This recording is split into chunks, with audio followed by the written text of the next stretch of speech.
Top 5 Pinay celebrities na umiwas sa paggawa ng kissing scenes. 5.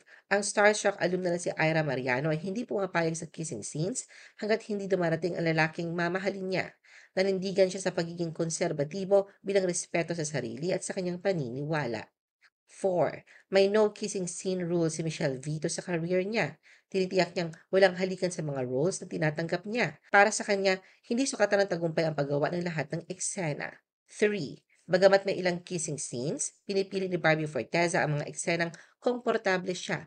Gumagamit siya ng camera tricks at hindi naniniwalang ang halikan ang batayan ng husay sa pag-arte. 2. Mula na maging ina, umiwas na si Marian Rivera sa kissing at sexy scenes bilang respeto sa kanyang pamilya. Sa Rewind, inamin niyang hindi na siya komportable sa ganitong eksena kahit kasama ang asawang si Dingdong Dantes.